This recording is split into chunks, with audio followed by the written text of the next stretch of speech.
আমাদের ট্যাক্সে দেশ চলে, দেশের টাকায় যদি তিস্তা মহাপরিকল্পনা বাস্তবায়ন না হয় তাহলে প্রয়োজনে দেশের মানুষ, রংপুর অঞ্চলের মানুষ ট্যাক্স দেওয়া বন্ধ করবে। সাধারণ মানুষের বক্তব্য এটি, প্রয়োজনে সেদিকেও যেতে হবে। আমরা সরকারকে অনুরোধ করব, মাননীয় প্রধানমন্ত্রী নিজেই তিস্তা পাড়ের অনুষ্ঠানে অনলাইন যোগদান করে কথা দিয়েছিলেন। আমরা বিশ্বাস করি তিনি ওয়াদা খেলাপকারী নন, তিনি ওয়াদা পালনকারী। তার ওয়াদাই তিনি পালন করে এই তিস্তা পাড়ের মানুষের দীর্ঘদিনের দুর্দশা বন্ধ করবেন। এই কারণেই আজকে আমাদের এই মহাপরিকল্পনা। ফ্যাসিস্ট সরকার পতনের পরে যে সময় এখানে আন্দোলন হলো, আন্দোলনে যিনি নেতৃত্ব দিয়েছিলেন ওই সময় তিনি আজকে পূর্ণমন্ত্রী, আর যিনি ওই সময় বক্তব্য দিয়েছিলেন তিনি আজকে প্রধানমন্ত্রী। তারা বলেছিলেন যে আগামী দিনে এই তিস্তা মহাপরিকল্পনা বাস্তবায়ন হবে, কিন্তু দুর্ভাগ্যবশত আজকে প্রধানমন্ত্রী পূর্ণমন্ত্রী হয়েও যেহেতু একটা বাজেট হয়ে গেছে, এই বাজেটে আমাদের তিস্তা পাড়ের জন্য, তিস্তা পাড়ের মানুষের জন্য, তিস্তার জন্য এক আনা বাজেট রাখা হয় নাই। আমরা এখানে দাঁড়িয়েছি যে ওই প্রতিশ্রুতিতে আমরা বিশ্বাস করি না। আমরা চাই এই বাজেট পাস হওয়ার আগেই যেন বাজেটে এই তিস্তার জন্য বাজেট রাখা হয়।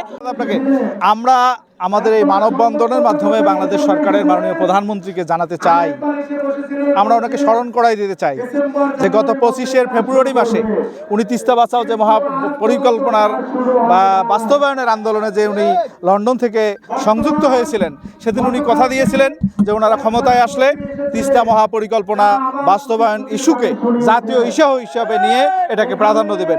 কিন্তু আপনারা দেখেছেন যে এবার প্রায় 9.5 লক্ষ কোটি টাকার, 1000 কোটি টাকার বাজেট এবার পাস হতে যাচ্ছে, যে বাজেটে আমাদের তিস্তার 1 টাকাও উন্নয়নের জন্য বরাদ্দ রাখা হলো না। এটাই আমাদের জন্য দুর্ভাগ্যের, এটাই আমাদের জন্য কষ্টের। আমরা মাননীয় প্রধানমন্ত্রীকে বলতে চাই যে শহীদ আবু সাঈদের রক্তে মাধ্যমে বাংলাদেশের আজকের এই প্রধানমন্ত্রী, আজকের এই বাংলাদেশের গণতান্ত্রিক সরকার।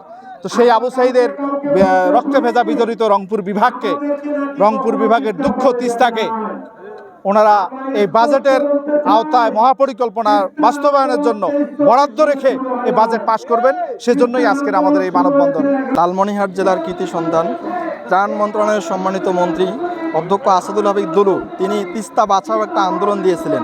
আমরা আমাদের এই আজকের আন্দোলন, এটা ছিল অনেক আগের কর্মসূচি, তারই ধারাবাহিকতায় আমরা আজকে তিস্তার পাড়ে তিস্তা তীরবর্তী মানুষের ভাগ্যের উন্নতির জন্য আমরা আজকে দাঁড়িয়েছি। আমরা দেখেছি বিগত বছরগুলোতে তিস্তা নিয়ে শুধু আন্দোলন হয়েছে, কিন্তু তিস্তা তীরবর্তী মানুষের ভাগ্যের কখনো পরিবর্তন হয়নি। এই তিস্তা শুধু একটি নদী না, আপনারা জানেন এই নদীকে কেন্দ্র করে এখানে কৃষক তার ফসল উৎপাদন করে, ব্যবসায়িক তার অর্থনীতি থেকে এখানে উৎপাদন করে, জেলে তা এখানে মাছ ধরে, মাছ উৎপাদন করে তার ব্যবসাকে আরও সমৃদ্ধিশালী করে। এজন্য আমরা এই সকল বিষয়কে সামনের দিনে অগ্রসর করার জন্য, দেশকে সমৃদ্ধিশালী করার জন্য তিস্তার পাড়ে আমরা আজকের মানববন্ধনে অংশগ্রহণ করেছি। এই দাবিটা হচ্ছে আমরা তিস্তা যে মহাপরিকল্পনা গ্রহণ করা হয়েছে সেটির বাস্তবায়ন আমরা পরিপূর্ণভাবে বাস্তবায়ন চাই। আপনারা দেখেছেন যে 1971 সাল পরবর্তী বিভিন্ন সময় তিস্তাকে নিয়ে নানান ধরনের কথা হয়েছে, বোলিং হয়েছে, স্বীকারোক্তি দেওয়া হয়েছে, ওয়াদা করা হয়েছে, কিন্তু সেগুলোকে তারা বরাবরই ভঙ্গ করেছে।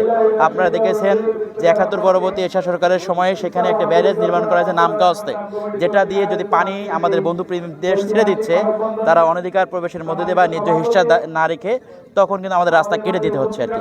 এরপরে আপনি আওয়ামী লীগের ট্রাম্পটেন চিন্তা করেন, তারাও আমাদেরকে এরকম কথা বলেছে, নানান ধরনের পরিকল্পনা দেখিয়েছেন, কিন্তু আসলে শেষ পর্যন্ত তারা কাজ করতে পারেনি। সর্বশেষ আপনি দেখবেন যে বিএনপি সরকার গভর্নমেন্ট কিছুদিন আগে তারা রিফর্ম করেছে, তারা বলেছিল একটা বড় ধরনের পরিকল্পনা নিয়ে, বিশেষ করে আমাদের এই এলাকার স্বনামধন্য ব্যক্তি এখন আমাদের দুর্যোগ ত্রাণমন্ত্রী অধ্যক্ষ আসাদুল দুলু, তিনি বলেছিলেন যে তিস্তা বাঁচলে বাঁচবে দেশ। কিন্তু আজকে তিনি সেই দায়িত্বে একটা মন্ত্রণালয়ের মন্ত্রীত্বের দায়িত্ব পালন করছেন, কিন্তু তারা আসলে এখন পর্যন্ত বাস্তবমুখী কোনো পদক্ষেপ তারা গ্রহণ করতে পারেননি। আমরা এই জন্য এর তীব্র নিন্দা এবং প্রতিবাদ জানাই যে যারা এরকম কথা বলে রাষ্ট্রীয় ক্ষমতায় আসলেন, এই তিস্তা পাড়ের মানুষের দুঃখ দুর্দশা, এখানে লাখো মানুষ বসবাস করে, আমাদের যখন পানি দরকার নাই তখন পানি ঢেলে দিচ্ছে, আর যখন পানি দরকার তখন পানি কেড়ে নিচ্ছে। এই যে জায়গাটা, এটা আমাদের চরমভাবে মানবাধিকার লঙ্ঘন করছে। আমাদের প্রত্যাশা, আমরা আজকে এখানে আসছি, তিস্তা মহাপরিকল্পনার যে দাবিগুলো আছে, পানির ন্যায্য হিস্সা আমরা চাই, আমাদের প্রয়োজন অনুসারে আমরা পানি চাই, এবং তিস্তার বাঁধ নির্মাণ সহ এই সামগ্রিক কাজগুলো তিস্তার মানুষের উন্নয়নের স্বার্থে এই পরিকল্পনাকে বাস্তবায়ন করতে হবে। এটি আমাদের প্রধান এবং প্রথমতম দাবি।